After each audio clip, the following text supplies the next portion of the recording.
Hey everybody, in today's video I'm going to show you how you can use the sort and sort by functions in Excel to apply different sorting rules to your data set without disrupting the original.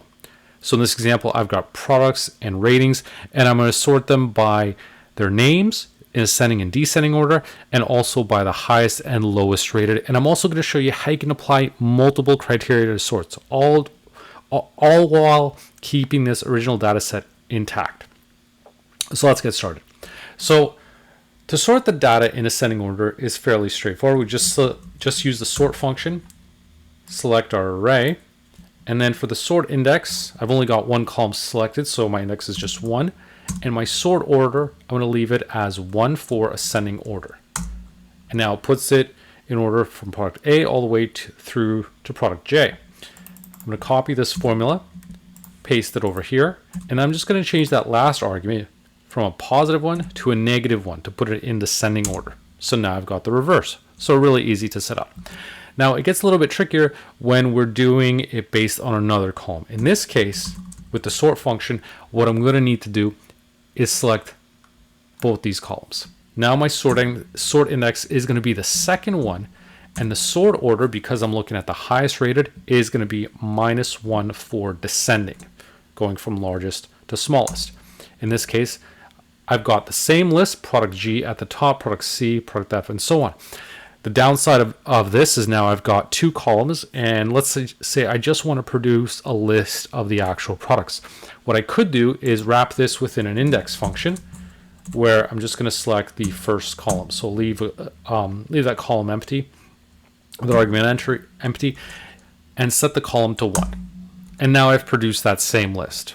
Takes a little bit of extra work with an extra function, but it's possible. And I can do the same thing for, again, the lowest rated values. In this case, change that to a positive one. So that's how we can do it with the sort function. So with the sort function, when we've got multiple columns and we want to base it on another column, then we're going to need to wrap the index function, put that within an index function if we just want to return one column. If we want to return multiple or everything, then obviously you can adjust this range and not use the index function. So now let's do this with the SortBy function and see how it compares. So with the SortBy function, we're going to select our array, and it's a little bit different in the sense that we're specifying the array we want to sort by. So I can select the entire array as well.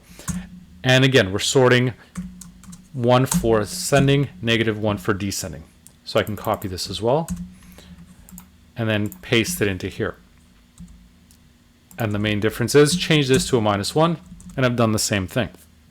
For the highest rated, this is where we can use the SortBy function to select the array that we want to sort, and we can specify the array we want to sort by. So this is useful because now we don't have to select the entire range.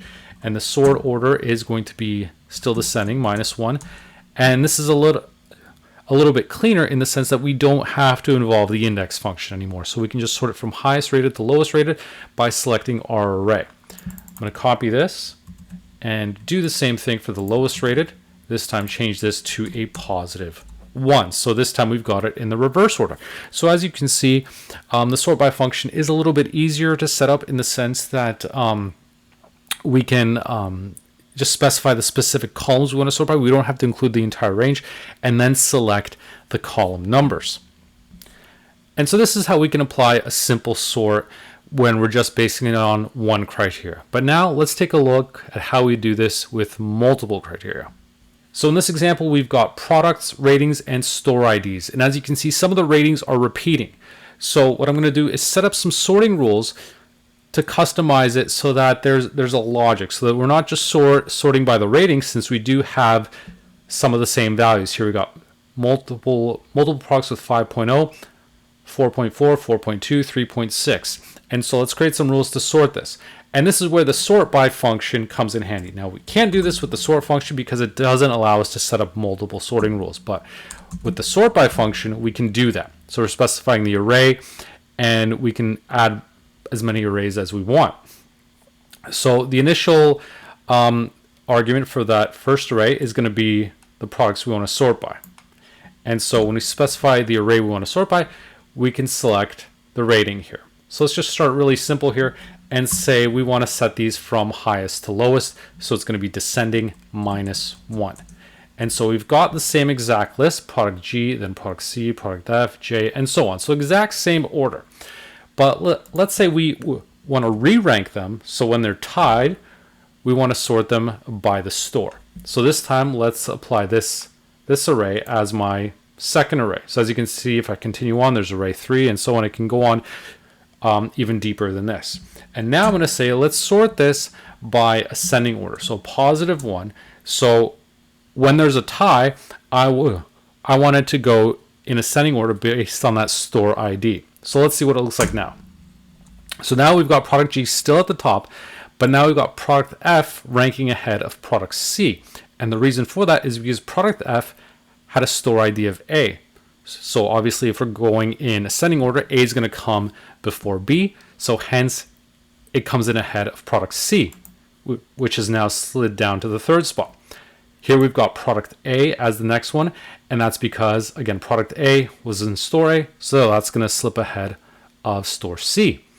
And then product J slipped down as a result of that. Down here we've got H and B still in the same order. That's because store A and store B were already in ascending order. Down here, got the same thing, product I and product E. They are still in the same order because they're ascending. Now, if we flip this around, set this to a -1, now our order is going to change. Now, in this case, we see product G slipping down to the second spot and product C coming up above, because now we're going in the reverse order from descending order. So store B is going to rank higher than store A. And so in this case, the ranking gets adjusted based on these different rules. And so here we've got product F as well. That one is store A, but let's say we change this to store C. Now, upon doing that, we can see F jumps to the very top because C is going to be the highest value when we're looking at descending order. So by changing that, we can easily apply our sorting rules.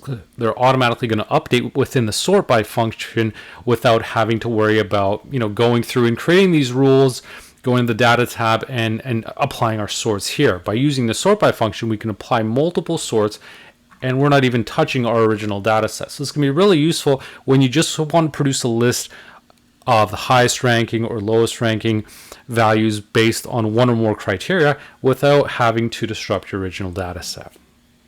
That's a wrap for this video. If you did like it, please make sure to leave a like and subscribe. Thanks for watching.